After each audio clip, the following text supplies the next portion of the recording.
यहाँ आपको बताएं कि अडियाला जेल रावलपिंडी में बानी पीटीआई से मुलाकात करने के लिए वजीर आला खैबर पख्तूनख्वा सुहेल आफरीदी दागल नाके पर पहुंच गए हैं। दागल नाके पर कारकुन और अरकान असेंबली भी मौजूद हैं।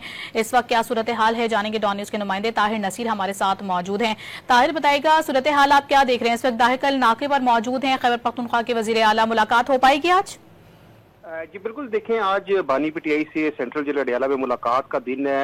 इससे कबल जो है बानी पीटीआई की दोनों बहनें वो भी सेंट्रल जेल अडियाला पहुंच गई, लेकिन उनको गोरखपुर नाके पर रोक लिया गया है। और अभी कुछ ही देर कबल जो वज़ीर आला खैबर पख्तूनख्वा है सुहेल आफरीदी वो भी वहां पे पहुंचे हैं। बहुत बड़ी तादाद में कारकुनान भी वहां पे मौजूद हैं। ऑलरेडी इस्लामाबाद हाई कोर्ट की जानिब से यह हुक्म दिया गया था कि जो वज़ीर आला खैबर पख्तूनख्वा है उनकी मुलाकात करवाई जाए और जो भी लिस्ट जो है वो फराम की जाएगी उस लिस्ट के मुताबिक जो SOPs अडियाला जेल ने बनाए हैं उन SOPs को मद्देनजर रखते हुए बानी पीटीआई से इनकी मुलाकात कराई जाए। ताहम अभी गोरखपुर नाके और दैगर नाका दो तरफ नाके लगे हैं, वहां पे कारकुनान भी हैं और पीटीआई की क्यादत भी है। सुहेल आफरीदी भी अब जो है वो कोशिश कर रहे हैं किस तरीके से उनकी मुलाकात हो पाए। लेकिन अभी कुछ ही देर कबल जो सादकाबाद थाने की पुलिस है वो भी अलीमा खान से वारंट गिरफ्तारी की तामील करवाने के लिए दैगर नाके पर पहुंच चुकी है।